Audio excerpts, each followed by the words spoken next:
செயலில் கிறிஸ்துவுடன் இளையோர். தானியேல் தன்னை தீட்டுப்படுத்தாதபடி பிரதானிகளின் தலைவனிடத்தில் வேண்டிக் கொண்டான். தானியேல் 1:8.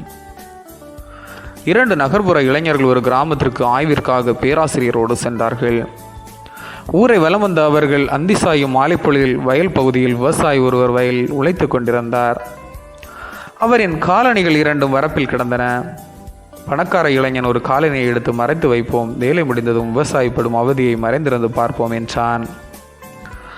அது நல்லது அல்ல, சோதிக்க வேண்டாம் என்றான் ஏழை இளைஞன். பேராசிரியர் சொன்னார், நாம் நன்மை செய்து விவசாயியின் மனதினை அறிவோம். எனவே காலணியின் கீழ் ரூபாய் நோட்டுகளை மறைத்து வைத்து விவசாயியின் செயல்பாட்டை கவனிப்போம். வேலை முடிந்ததும் விவசாயி காலணியை போடுவதற்காக தூக்கினார். ரூபாய் நோட்டுகளை கண்டு திகைத்தார். நாலாபுறமும் உற்று நோக்கினார். யாரும் இல்லை.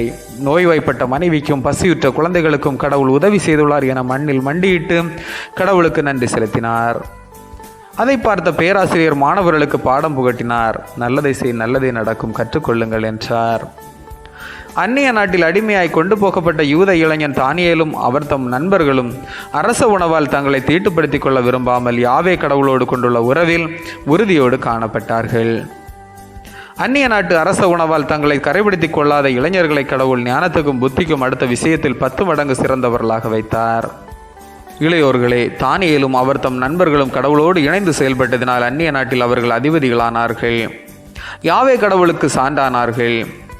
இன்றைய இளையோர் தங்களை கிறிஸ்துவுடன் இணைத்துக் கொள்ள தங்களை கரைப்படுத்தும் உலக சிற்றின்பங்களுக்கு விலகி தூய்மையுடன் தூய செயலுடன் கிறிஸ்துவோடு இணைந்து உலகுக்கு உப்பாய் ஒளியாய் வாழ கிறிஸ்துநாதர் அருள் புரிவாராக.